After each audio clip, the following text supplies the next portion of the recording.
Hello and happy Cinco de Mayo, all you guys out there.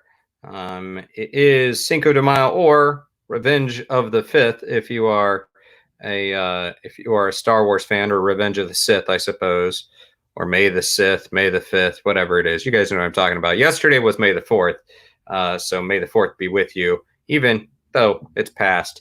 Thanks for joining me. It's been a couple days since we did one of these things, and I'm happy to see y'all here. And I think we're going to have a great. I know we're going to have a great conversation this evening with a good friend of mine, someone that I go back with several years at this point, and so I'm excited to be talking to her. But before I get into that, let me just do a quick little check-in on everyone out there in the group. We have Stacy's with us tonight. Hey, Stacy. You've got Carly. Good to see you, Carly. I see your hands up. You some cheersing me with some drinks. Also, Jess, good to see you. 3 thumbs up from Jess. I like that we're getting 3 thumbs up before. I haven't even done anything yet. So I don't know how I earned 3 thumbs up already, but I like it. I'm taking it. And then to go with those 3 thumbs up, I've got 3 tacos, 3 taco emojis. So tacos and thumbs up, nom, nom, nom, nom. I like it. And Dawn, good to see you as well. And hey, so yeah, I'm gonna dive in. I promise. You guys know the deal. I'm gonna bring in the guest. But before I do feel like it is worth giving a shout out to our friends who are sponsors on this particular project. We've got, of course, Dead Run by a novel by Mike Maddox. We're very appreciative that Dead Run has been a sponsor of these live streams. It's available only on Amazon Kindle. I think it's only $2.99 to download the book, and it is a really cool kind of apocalyptic story about a strange virus that comes out of nowhere and impacts people in odd ways. I know it's close to home, but it's actually a really great, cool horror and suspense novel.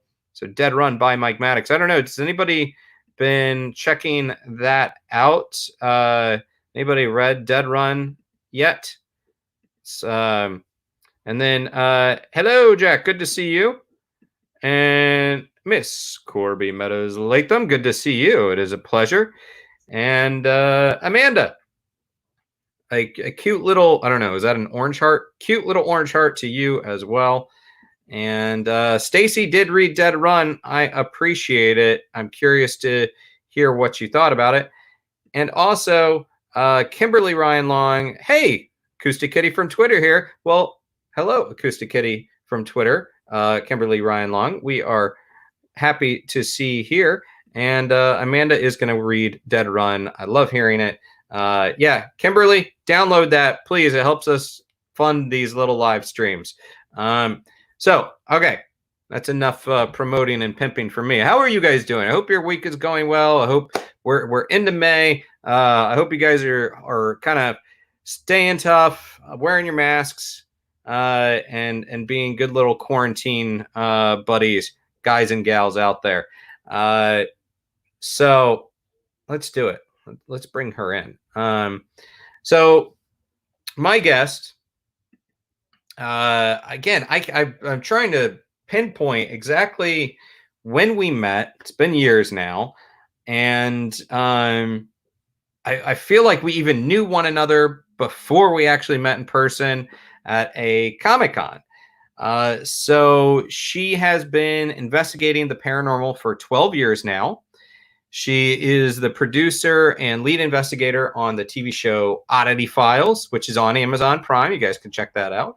She's also the host of Oddity Files, the podcast, and hosts the Get Scared podcast as well. And she is launching a new podcast because, I mean, I can barely keep track of one podcast, but no, not her. She's launching a 3rd podcast called Miss Murder. So we're going to find out about that. She investigates a little bit different than most people. So I'm excited to hear from her and hear the questions you guys might have for her. All right. So paranormal pop culture fireside chat. I want you to give a virtual round of applause to my friend Kitsie Duncan from the Oddity Files. Hey, Kitsie, how are you? Hey, what an intro, man. Thank you. I have no idea how long we've known each other either. I was trying to do the math, but math is really hard for me. Yeah. So it's been a long freaking time. Well, I mean, let's face it, like time seems to have no meaning during quarantine anyhow. I mean, the days blend into one another. So who can think about years ago? Exactly. I do recall that I think that we first met maybe in person at a like a not a Monster Mania, something in New Jersey, I think. It maybe was Monster Mania. Yeah. Yes. And you were Kitsie's day job is running the celebrity photo ops and a photo op business of celebrities, which pretty much sounds like what it is at Comic Cons. And I think you guys were photographing my buddies from the TV show Being Human when we actually met in person. We got to chat. Yes, I love those guys so much. Yeah. Oh yeah. Like they're all doing very well, and I like them a lot as well. But and then throughout the years, so we've done a lot of stuff at Comic Cons. We've talked a lot about the paranormal. I think really only kind of investigated once. Like one of those big group ones with Yeah. Grant Wilson and Zara. Yeah. In Portland, Oregon, I believe, and there was a lot of Voodoo Donuts involved too. A lot of Voodoo Donuts. A lot of Voodoo. So, but before we get into the nuts and bolts of all this, how are you doing? How's your family doing during all this quarantine, isolation stuff? You guys holding up okay? Yeah, we're doing good. I'm a mother of 3 and a grandmother of 1, and not seeing those children or the grandbaby during that time was really rough. But I finally have seen everybody a little bit. I'm like, okay, we've all been quarantining for 2 months. I just need to see your face in person, please. So yeah. I'm doing better.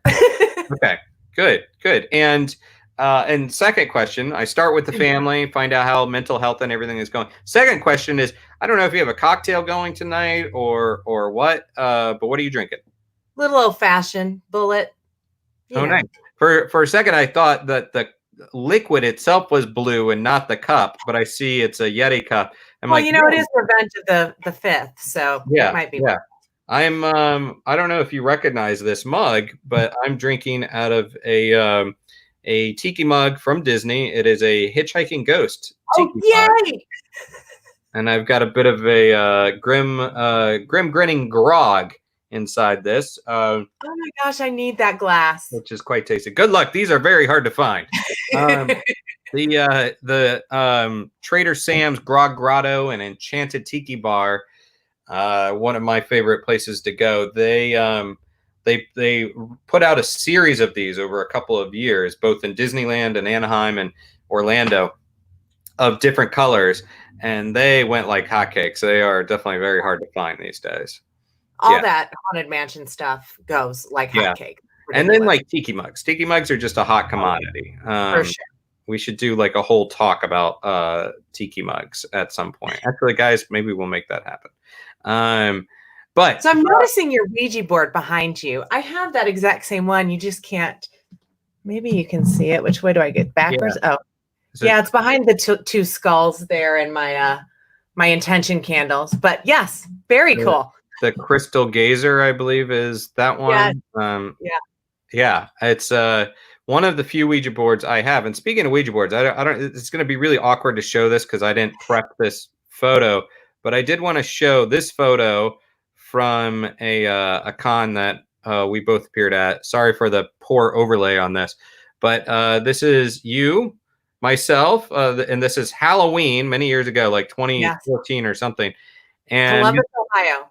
Yep, and Mr. Bob Murch, a good buddy of mine, one of my favorite people in the paranormal, and he's a Ouija board historian, and just the sweetest guy ever. But we had, do you recall the sort of the circumstances of like behind that picture? What happened? I do remember it was a big launch party. I remember there was an Annabelle there, but the Yeah. Ouija boards were all from the movie Ouija, right? Some of them were. We were basically held. Bob and myself held this mass Ouija board experiment in a room. I think Cool. Michelle Belanger, the author, was there as well, and it was just a lot of fun. But yes, we had I think one of the screen used Annabelle dolls, not the Raggedy Ann Warren doll, but the screen used Annabelle doll there, who ended up playing on the Ouija board. Yes. I believe there are pictures of that somewhere as well. I know, yeah. Had a lot of And fun. because of that day, I now have like 20 Ouija boards myself. I'm obsessed. Yeah. So thanks. Yeah. And Kimberly wants to know if Bob Murch has a Twitter. Yes, he does. I forget what it is offhand, but it's Robert Murch. He's also on Facebook. And let me just say, like, guys, Bob has had some health problems in the past stretch of time. So send some love to him. He is just a really great person. So let's talk about you.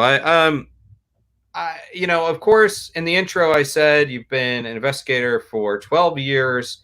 What got you into it? What was the initial kind of thing that drew you in?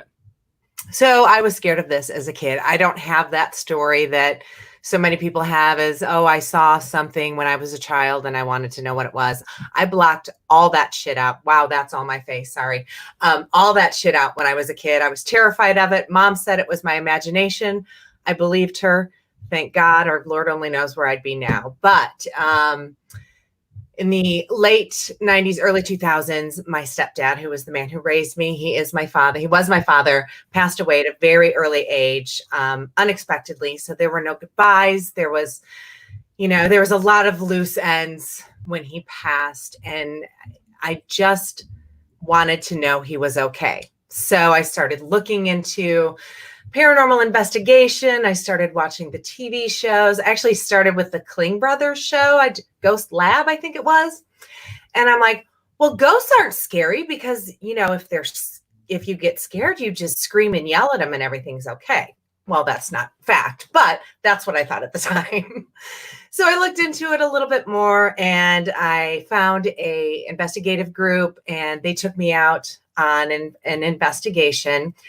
And I decided pretty quickly they weren't the people I wanted to learn from, as one of the guys was standing at the bottom of the staircase of Black Moon Manor. It's been torn down. Ghost Adventures had been there like right before us. It was a hot mess. Anywho, he's yelling up the stairs, "Come at me, bro." And I'm like, yeah, this isn't really me. So I decided I still was interested. I really didn't know what I was doing. And for the last 12 years, I've been finding my investigative style, which is me and my crew. We go in and we tell the ghosts we're not there to yell at them. We're not there to take them away. We don't want to hurt them or harm them. We're just there out of love, light, peace, and positivity. And we want to hear their story. And honestly, almost always they tell us their story and it's magical. There's been a couple locations we've been at where at the very beginning, you know how you start in one room and kind of work your way throughout the entire location. One spirit talked to us at the very beginning and continued to talk to us the rest of the evening. She ended up following me home and I think she's still here, but she's not a bad person. So I'm going to let her stay. And it's all paranormal investigation is there's books, there's TV shows, there's movies, there's everything, but you have to find what works for you. And me and my crew for the Oddity Files TV show, we have found what works for us. And it's just the love, light, peace, and positivity. Okay. And then, so how many episodes, well, actually, like for the show itself, like it's one thing to investigate. What was sort of the decision to execute this into a TV show format? Because a lot of people do just kind of go out on their own and that's it and that's enough. So I understand you have this mission of the love, light, and peace, but why did you carry it forward to a TV show format and how did you execute that? My husband had some filming background and he actually had a one of the old Sony cameras that went to IR light, and I brought it with, and I found Ghost Stop online, and I ordered another IR camera, and I'm like, I want to film this because if something happens, I don't want to miss it. And we were getting evidence. So it started off as a YouTube thing with really crappy quality and really crappy editing on my part. But over the years, I've learned to turn each investigation into the story that is told by each location. So I just kind of did it because I wanted to. Yeah. And what have been some of the highlights of locations that you've been to? Oh, I've been to amazing places. In our season 3, and I always preface about the TV show, please start with season 3. I got my editing groove on season 3. Our sound got better on season 3. And then hopefully you'll like us a little bit. And then you'll be a little more forgiving when you go back and watch season 1 and season 2. We don't have any production company. It's my husband and I fund it all. And it's the 3 of us there. There's literally no large camera crew following us around. So it's us and GoPros set everywhere, and we just do what we can. And I forgot where I was going with that. Oh, it's quite all right. I mean, it is interesting from a creative standpoint. I mean, just since I've been doing these live streams, the evolution of the process, and it's like you're still working things out, but this isn't the only thing I'm focusing on. You got to deal with day job stuff or other things. So it is an evolution. It's a process, right? Absolutely. So you kind of want people to look at what you're doing now because you're a little bit more nuanced at it, but you also, those baby steps are kind of fun to look at, They are. additionally, so as long as people see what you're doing now. Exactly. And the evidence was still great back then. It was just my presentation of it. Oh, I know what you would ask me about my most memorable locations. Bobby Mackey's is season 3. That's why I started on season 3. It is the last episode in season 3. I am a proponent that demons aren't just out there everywhere. And if they are, why would they be hanging out in a honky tonk? So, but I was still nervous because everybody said all the demons, all of Bobby Mackey's, especially the basement. So this location, like the other one I was telling you about, one spirit first showed herself to me, and we caught it on camera, and she spoke to us the rest of the night. She told us what terrible things that happened to her there, what she did about them. And again, I think she followed me home. I don't know. There's weird shit going on in my house that I need to submit to Paranormal Caught on Camera. Well, you should. Yeah, most certainly. Always looking for footage. Now, for the Bobby Mackey's thing, it's interesting you bring this up because I've been co-hosting this podcast called Nightmarica in the quarantine time. And one of the topics was looking at bars and honky tonks. And we spoke about Bobby Mackey's, and I told the story. Bobby Mackey's is a very popular, a well-known location, especially in modern paranormal circles. And the history goes back a lot further. However, it's also one of those locations that has a lot of folklore and legend associated with it. And sometimes that can obfuscate the facts and the reality. How did you, when you're going into an investigation like that, or any kind of investigation, how are you sort of separating those two things? Because if you go in looking to talk to the ghost of, I don't know, Pearl Bryan, I believe her name was, or a woman that was a dancer there that was supposedly murdered, those things are not necessarily backed up entirely in fact with evidence, right? Right. But it can be kind of obscuring. You know where I'm going with this? Like, how do you separate the lore from the truth? Honestly, I go into these places, I hear the lore, I know the stories, I take them all with a grain of salt. I really don't even take them into consideration.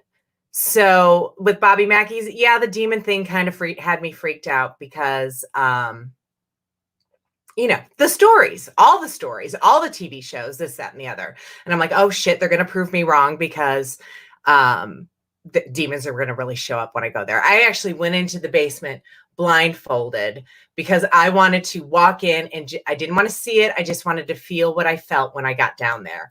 And I honestly felt fine. So again, your question was, what about the lore when going into these investigations? We go in and we want to find out the story that wants to be told to us. We don't even, some of our crew doesn't even go on the tour of the place. I personally watch all the paranormal shows. Travel Channel is on constant rotation in my home. But I take it all with a grain of salt. And like I said, the lady who spoke to us at Bobby Mackey's wasn't Pearl. It wasn't the dancer. It wasn't any of that. Her name was Abby. And she had a story to tell. And I want to tell you all about it, but then it's spoilers. I do just want to call out, by the way, for anybody that just saw me doing something weird and awkward. I thought I had you in the full frame. But I meant to. Here's a little backstory, guys. My dog is like, you know, she has like a sore or something, and she was licking it, and I was trying to like get her attention to get her to stop doing it. And so I was throwing to the full screen what I thought was a full screen for Kitsie. So then I could be like, stop it, stop it, stop it. I saw you do this. I'm like, oh, it's the dog. And I wasn't really paying attention. So that's Okay. Look, almost professional. Almost professional. You know what? Live Facebook. I almost said live TV, but live Facebook is always entertaining. So anyhow, yeah, sorry about that distraction. Again, I thought you were on the, I'm probably going to be blushing now. So, I mean, what I think is interesting about that is you're going in, you're saying that you're picking up activity that's kind of different than some of the lore and whatnot there. We don't really know what's going on when it comes to the paranormal. I don't necessarily think there's a demon around every corner, but aren't you a little bit concerned if you start, you know, having something follow you home? You don't try to do any kind of like cleansing ritual or shut it down or anything? We do. Yeah. These two girls are the spirits I have bonded with the most during the investigation of that location. Like the first one I was telling you about, her name is Anna. And I inadvertently invited her home. She was a 13 to 15-year-old girl. And this was the first time the place had been investigated. So I'm sure she was just like, oh my God, people are talking to me. This is wonderful. And at one point, over the Wonder Box or something, it came over this. She said she was scared. I said, well, we're going downstairs. Why don't you follow us? I didn't mean follow me home. I meant follow us downstairs where you're not going to be scared. And that was one of the locations where we forgot to do the smudging when we left and all that stuff, which we did do at Bobby Mackey's. I view spirits like humans. Just because you tell them they have to do something doesn't mean they have to. That's my theory. Now I'm just making shit up as I go. But like, you know, if somebody's an asshole in life, they're going to be an asshole as a spirit as well. And I think 9 times out of 10, spirits that are considered demons are just assholes. Well, yeah, I mean, I do kind of follow the theory that most of the people, you know, I relate it to daily life. You know, most of the people when I'm walking down the street in New York, when it's a normal day in New York and not right now, you know, you're going to tip your hat, give a nod to most people, and they'll respond with it. Or maybe some people will just ignore it entirely. But, you know, but yeah, far fewer people will actually say, yes, you know, screw you or get Flippy the bird. There's like different segments of it. It applies. That's human behavior. And so it is in life as it may be in death and the afterlife. Yeah.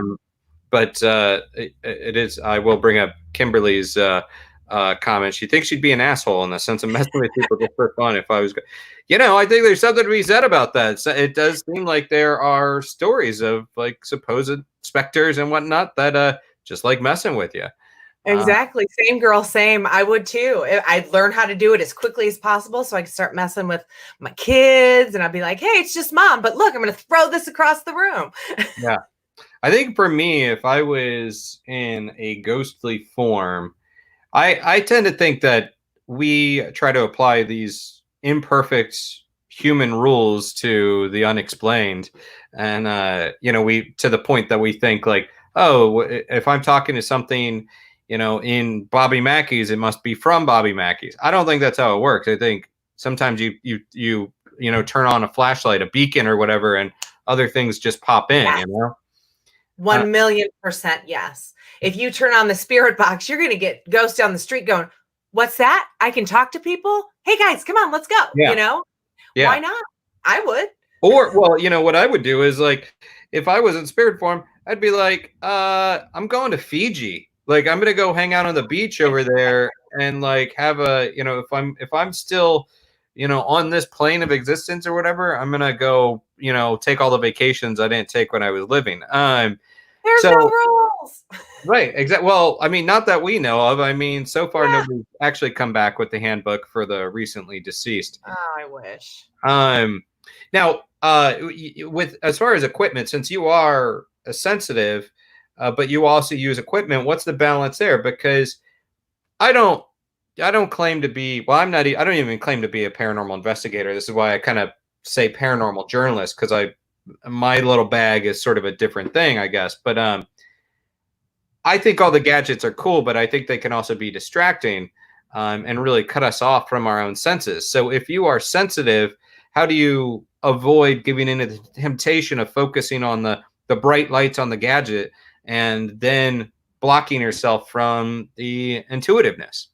I use them in conjunction. So if I'm getting a feeling or a vibe and then something comes over, like the spirit box, wonder box, odd box is my jam. I never get a freaking EVP. No, twice in my entire career, I've gotten 2 EVPs, but I can have full-on conversations via the spirit box through my fancy boxes. But when I'm feeling something and then it's confirmed via the wonder box, and sometimes we use old school dowsing rods, which are something that I feel is so underrated anymore. Yeah. I feel it works better than the K2 meters or things like that. Because if you actually hold them in your hand, you have no control over which way these things are going to turn unless you're doing this, And at Bobby Mackey's, it was my intuition, my seeing the spirit. It was up in Carl's old apartment is where we started. It was like July 3rd and hot as balls. So we started in the hottest area first and worked our way down. And we did start asking about Carl. We went into the lore of it, and I swear, one little spoiler, I heard Carl's voice come over because 2 days later he was on the Travel Channel and it was the exact same voice. And he goes, let me talk to him. And we were like, what? What did it say? Blah, blah, blah. Because, you can always find it clearer in editing. And then later we hear like a very gruff, very mean sounding voice that I'm sure somebody would say was a demon go, no. And I'm like, and we never heard that voice again. So yeah, it's a mix of the feelings I get. I walk into a room, I say, boys, this is what I'm feeling. This specific location, I had a very weird vision kind of flash through my mind. And I told them about it. And then later on, the Wonder Box said the word rape, which completely confirmed the vision I saw in my head happening in this bathroom. So I don't depend on any of it, really, because I still call my empathness, my sensitiveness, it's my crazy. There's no way to confirm or deny it in any way, shape, or form. It's mouth vomit. What I'm feeling is what I'm saying. But when the other equipment confirms it, it's kind of a feel good. Yeah. Well, I want to talk, and everybody out there in the comments, if you have a question, go ahead and throw them out there while we still have Kitsie on the line. But I wanted to go back to the idea of Comic-Cons and events and whatnot. Throughout our respective journeys and Comic-Cons, and I would venture you more than I even, you meet a lot of people, celebrities and whatnot, and the topic of the paranormal does come up. And you've even had the opportunity to have some of these people on your show, on the Oddity Files, on the podcast in particular. you included. I have been on the Oddity Files podcast. I will be again, I guess we can say. Uh-huh.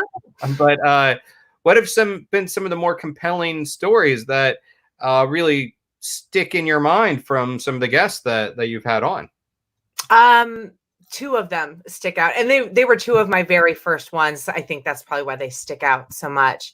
Norman Reedus's story about an incident he had in the Eastern Bloc of Europe. The name of the country is completely escaping my mind, but he had to figure out a way to live in a very, very haunted location while he was over there filming Blade 2. And he would make offerings to the spirit, and he told the spirit, look, I have to be here for this time, and we've got to learn to live in harmony. And he figured it out. So Norman is my guy. He's my brother from another mother and the big brother I always wanted. And it was just such an honor for him to say, yeah, I got a ghost story. Let me tell you it. So, and Bruce Campbell was on. He was our only UFO/alien story, which I think that's why that one stands out so much. Plus, he was our very first celebrity guest, and he's one of my favorite human beings. But he was talking about how he was at his home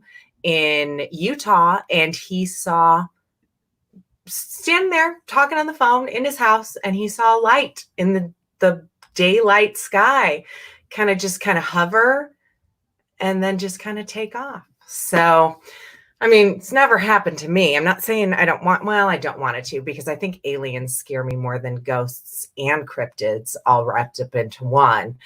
But yeah, we've had Milo Ventimiglia on, and you, of course, and so many others. Brain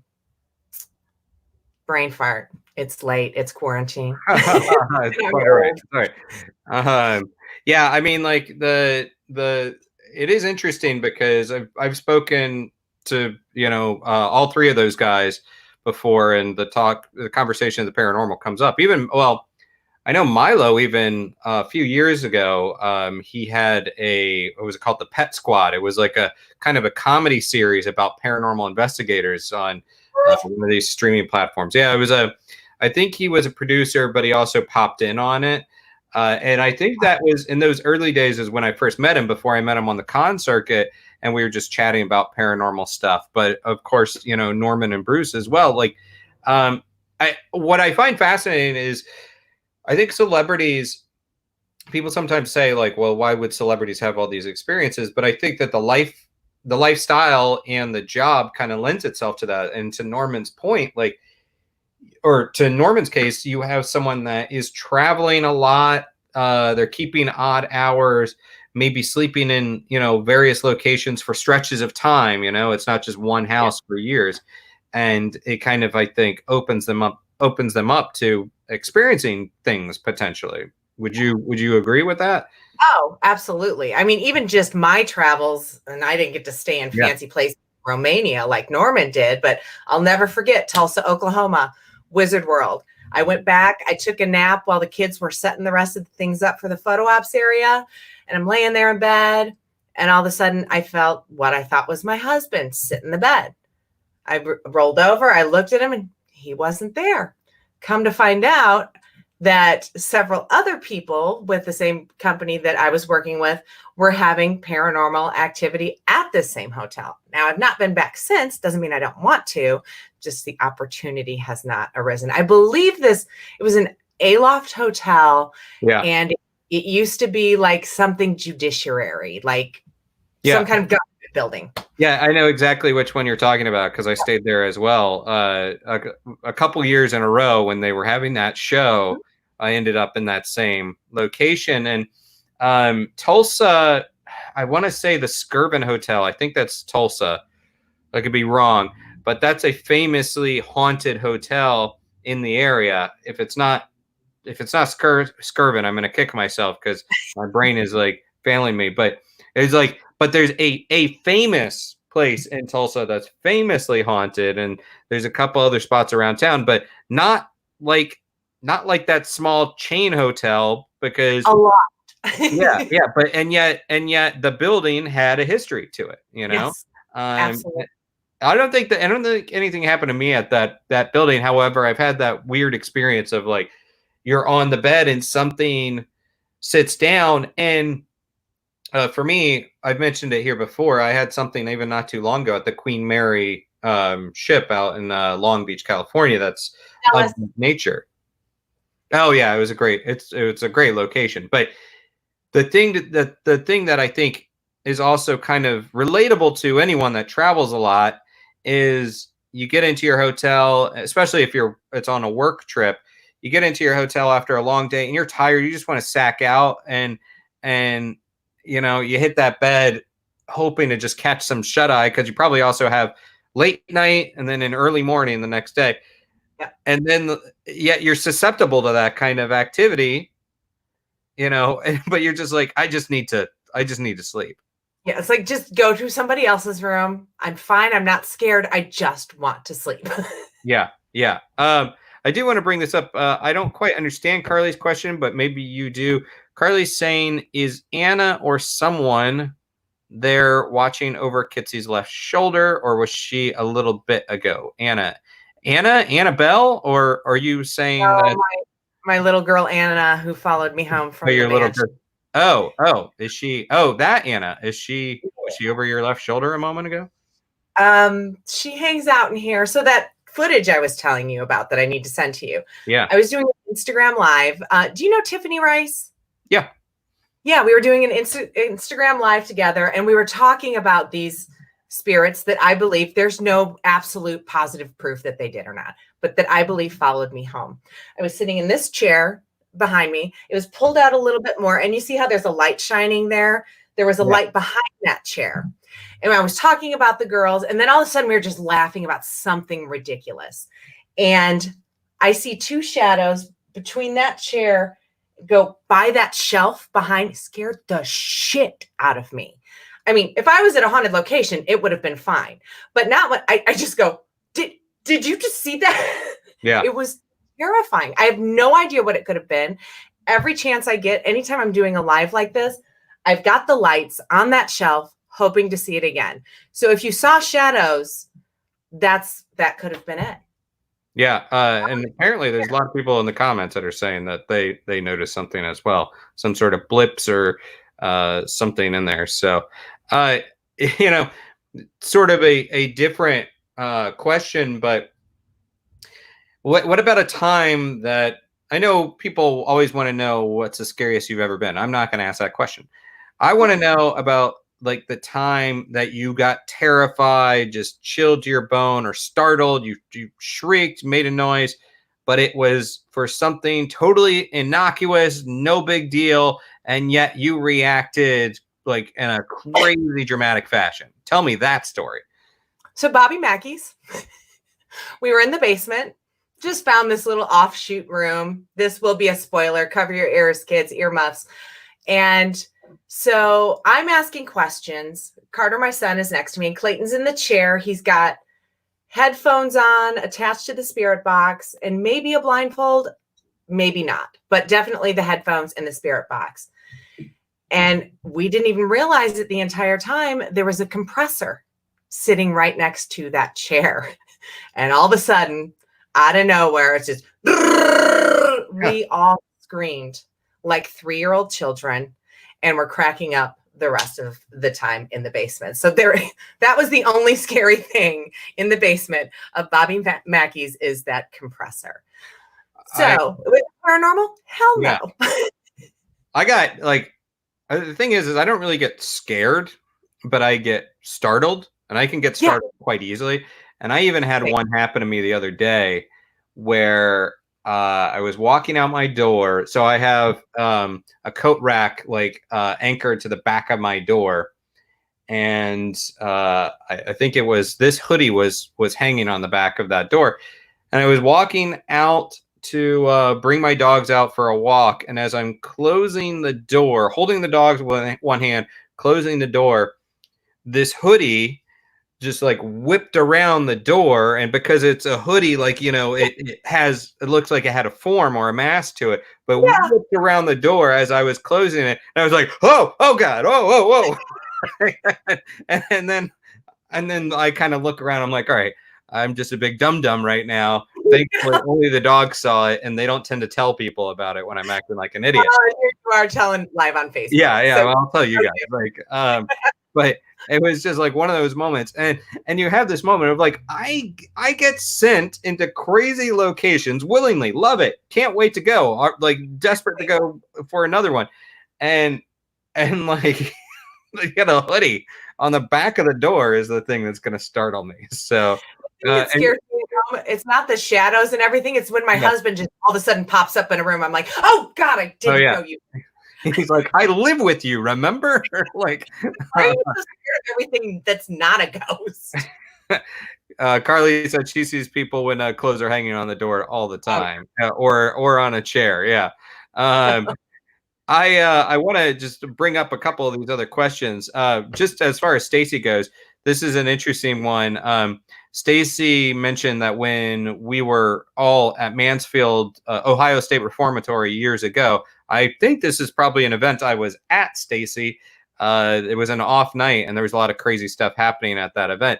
And I got to tell you, Kitsie, like if it was indeed the same event, there's still stories I tell from that particular event of doppelganger activity, of weird things, like people at an investigation on, like at the in the prison on location, and then a whole other set of things happening at the Holiday Inn or whatever down the road where everybody was staying. Like people's rooms with that they were not in were dialing cell phones or something. It was just like bizarro stuff. I wish I was there. Yeah, it was crazy. And then let's see here. Oh, well, here's a good question. I mean, I have theories about this, but I'm curious to hear what you have to say. Everything I read says never do a spirit board alone. How important is that, and why? It's hard to find someone else to do one with. Do you want to weigh in first, or do you want me to? So, Kimberly, I'll do spirit board with you anytime because my crew hates a spirit board. They buy into the exorcist shit and all that other stuff. When you and I know it's really just a parlor game. Have I ever done it by myself? No. But I think it's the stigma, the only reason why I won't. And I don't investigate in my house. I promised my husband I wouldn't, because I think that when I use my spirit box in my wonder box here in the house, like you said earlier, it opens it up to anything that's around that might want to kind of check it out. So I don't do it here. Maybe when I am able to investigate again, maybe I will try it by myself. I don't know why it wouldn't work.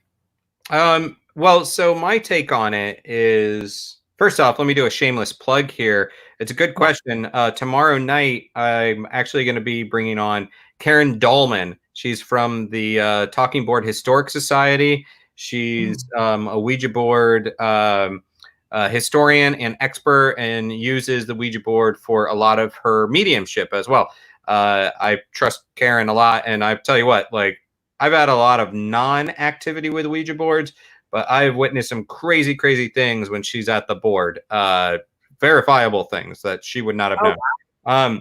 That said, Karen does use the board alone, but the story, the Ouija station, I guess, is that it does open you up to certain activity or whatever. I don't think the Ouija boards are talking boards, spirit boards, witch boards.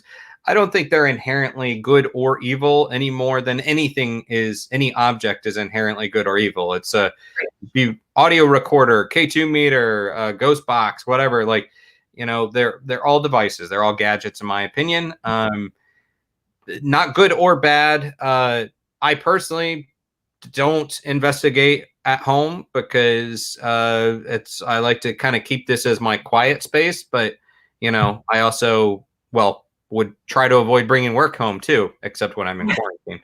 But that's just sort of my take on it. It's no different than a K2 meter or a flashlight session or some kind of fancy new thing that just came out on the market. Yeah. And Stacy does confirm that crazy stuff I was talking about was during that same event. It was wild. It was good stuff. So, and let's see if there's any other questions. Yeah, I did want to say that Dory says the spoilers just makes her want to see it more. Yeah, tease out the good stuff, Kitsie. Like you gotta tease people to get there. But well, before we wind things down, tell me a little bit about. So, okay, you've got Oddity Files, the TV show, and the podcast. You have the Get Scared podcast, and what's the difference between those again? Tell me, like, sort of the different approaches.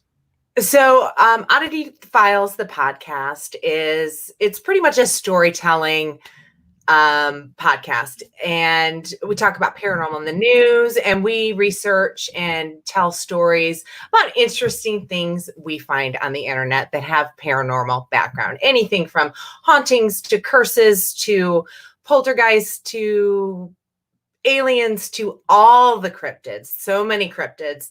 I have a crush on Bigfoot. Don't tell my husband. I think he just wants a hug and is like these. He literally started the trend of social distancing. He's a little hairy, but I like tall guys, so he's kind of cute. Anywho, Get Scared TV is actually, I have a lot of friends that are independent authors who write horror stories. And I always worry when I say the word horror because it's going to sound like I'm saying horror. It's a cross between Southern Indiana and Chicago accent. I apologize. But these friends of mine and people I've met through this podcast submit their independent short horror stories, and I read them and I add some creepy music to them. But it's kind of a great way for these unsung authors to get their work out there, and it gives me something to do to kind of take up some of this time we have in my life right now. And yeah, it's just a really neat thing, and it's something I'm really proud of and should have it updated this week. I recorded this weekend. Well, then, we did say that there's the Miss Murder podcast that is launching. Care to tell us a little bit about that? This one I am so excited about. So yes, I love the paranormal, and yes, I love murder. I kind of feel like they go hand in hand. But this true crime craze has been a deep rabbit hole that I've dove into, and I don't see any exit to anytime soon. So I have this friend named Heather Rage, and her and I are both, we call each other murder BFFs because every time we're together, we watch ID Network or all the documentaries on all the streaming devices. And we decided, well, plus, we're fangirls of My Favorite Murder. Who isn't? Oh my God, those girls are amazing. Karen, marry me. Anyway, we decided we wanted to do a true crime podcast as well. But we wanted to do it with a twist because everybody's doing true crime podcasts. I get that, and I love them, and I praise every single one of you. But our twist is we only cover the ladies who kill, which sometimes is ridiculously tragic, and sometimes it's, I want to breach through my computer screen and strangle this woman who got life in prison. But the stories are all over the charts, and our catchphrase so far, because we're in the recording process right now, is bitches be crazy, which I am a bitch and I am crazy too. But yeah, we're covering all those notorious and not so notorious female killers. Okay. Yeah, it sounds great. I'm certainly looking forward to that. I've come along to being quite interested in the true crime genre just through recording the podcast that I've been doing. Like it's a weird pocket of activity out there. And Chad has a question. I've not talked about this with you, Kitsie, but we've talked a little bit about this before. But is paranormal activity going to increase because of the amount of people that have perished lately, mostly alienated from family with unfinished business who might be trying to reach out? Well, I think that's a really interesting question. What's your thought on that? Well, if you go to TikTok, it's happening already. Oh, really? That's my new obsession is TikTok. So many paranormal caught on camera stuff on TikTok. Oh, wow. Okay. I do feel like right as this was going down, I was seeing more and more of my feed of my average friend from way back when just saying, you know what, I think my house might be haunted. Just weird. Was it the ghost trying to warn us? Or is it people that were, dying, unfortunately, from this virus that we're just reaching out. And I don't know. What are your thoughts on it? I think it's multi-tiered. I think on one hand, just activity, people will be noticing potential activity more because they are at home. And maybe if every day at 3:15 something happens in your home that's residual in nature, theoretically, you're normally not around for that, maybe. And now you are. So maybe you'll notice that kind of thing. Or maybe you'll pay attention to certain sounds in your house that are explainable, maybe some that are unexplainable, or unexplained, that you're now having the time to really kind of focus on. But I think, to Chad's point, it is interesting that there is, well, not only are there a lot of deaths with unfinished business, people that have died alone, that is tragic. So a lot of weird energy in the air. On top of that, we are all, I think, very stressed. There's a lot of anxiety. We've got a lot of emotions built into this right now that kind of, in theory, leads to hyped up activity. So, and like, the other thought is like just the fact that I am sitting in one location a lot more during the day, working on my computer. We could be generating some new residual activity right now. I mean, like, if residual activity is about patterns over and over and over again, it's like amped up right now. Oh yeah. I'm sure once I die, I will haunt my house going from this office down the stairs to my coffee maker, back upstairs, because that's what I do all day, every day. Yeah. I think mine will be, especially when I'm writing, I tend to be like such a absent-minded kind of, I meander about. So it'll be like computer, coffee, computer, refrigerator, computer, pantry, computer, coffee. Like, and it's just like back. And so like, when I go, or maybe not even when I go, like I'm creating this kind of a psychic imprint right now. Even if we move out of the house, we're still going to be left that piece of us behind. And holy shit, like, I do need to throw this up there because I absolutely love this comment and it is mind blowing and I'm so into it. Amanda says maybe a revitalization of the spiritual. I'm a huge fan of a huge kind of student of the spiritualist movement. Yeah. Spurred in part by the Civil War. Yeah. Major psychic scar on the nation. And it kicked off the spiritualist movement. Wow. Amanda, well said. Well said. I have had that thought. I mean, even the Travel Channel is all paranormal right now. This is our spiritualist movement. Yeah. Think about it. It's just not sitting in the parlor with a Ouija board. Yeah, I think that's an excellent thought, Amanda. That's something that I'm probably going to steal, by the way. Just saying. Because it's sending my brain into a lot of categories right now. Wow, yeah, brilliant insight. I'm not even, no exaggeration, brilliant. So I am going to wrap things up here, Kitsie. Anything else that you just want to talk about before I let you go? And we got Oddity Files podcast and the Amazon TV show. We've got Get Scared. We've got Miss Murder on the way, because apparently you just like to overcreate and make the rest of us look bad. I'm compulsive, I'm sorry, and anxious. I'm OCD with ADHD, if that makes any sense. It weirdly does. I do weirdly understand that. And people can reach out to you on Facebook. We've got you at Kitsie Duncan Official on Facebook. We've got you at Oddity Files on Facebook. You're on Oddity Files on Instagram and on TikTok. And Kitsie Duncan on both as well, correct? I do not have a Kitsie Duncan TikTok because I'm too old for it. But if I put it under the Oddity Files name, I can look at all the puppy videos and nobody knows.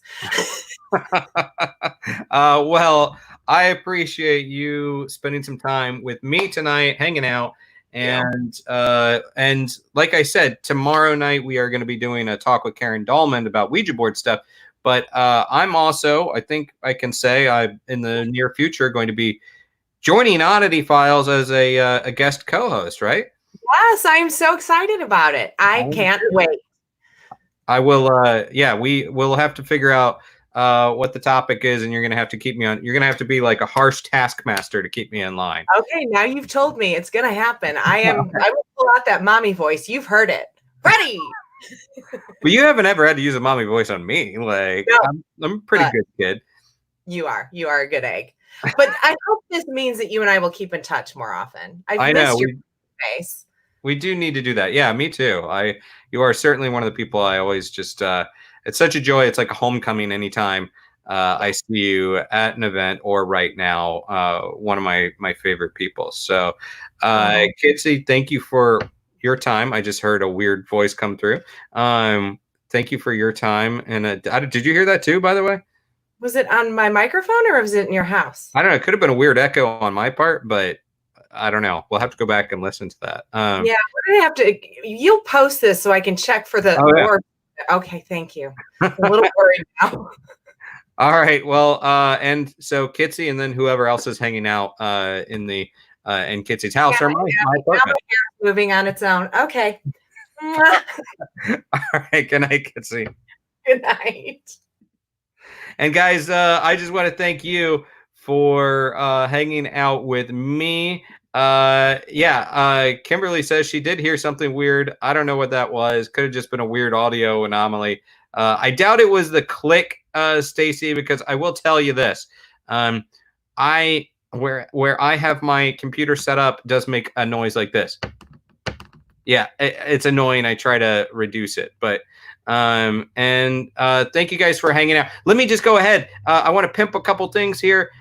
First off, I am over at Twitter and Instagram. If you're not saying hi to me over there, please do. I like hearing from you guys. So give me a follow, give me a like.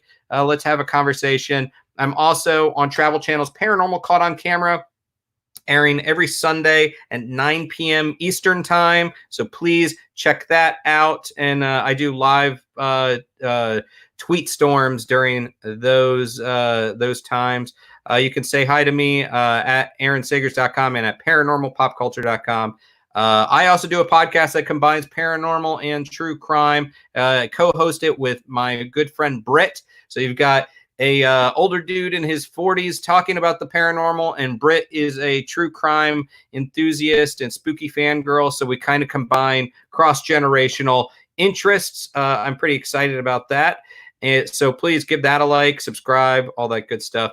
Do want to say one more time, thanks to Dead Run by Mike Maddox, available only on Amazon Kindle. The novel by Mike Maddox is only $2.99. So if you got a couple bucks and you need a good story to help pass the time, find some escapism in Dead Run. And I do recommend it. It's a really fun book. And beyond that, I'm going to go ahead and say, I know this is crass, but I'm going to say it anyhow. Look, guys, I do have a Venmo account, venmo.com/Aaron Sagers. I'm throwing out the virtual tip bucket. It takes time and effort to put together these live streams. And I am a creator and, got to make a buck, got to put food on the table. So for me and for my dog, who won't stop licking the spot that she's not supposed to be licking. So if you can, it's there. And if not, I'm going to keep talking. I'm going to keep doing this anyhow. So wherever you guys are, please be safe. Please take care of one another. I don't think we're done with all this yet. So try to kind of hang together and try to stay apart, stand together, stay apart, that whole thing. Just try to, let's have some resiliency and sense of community together as we get through this. It's only by, holding strong will we actually get through all of this, I think. So thank you guys so much. Have a great night and meet me back here tomorrow, 9 p.m. Eastern time. Karen Dahlman, talking Ouija boards, talking boards. Maybe she'll even do a live Ouija board session, and you can throw some questions her way. All right, guys. Good night. Stay weird.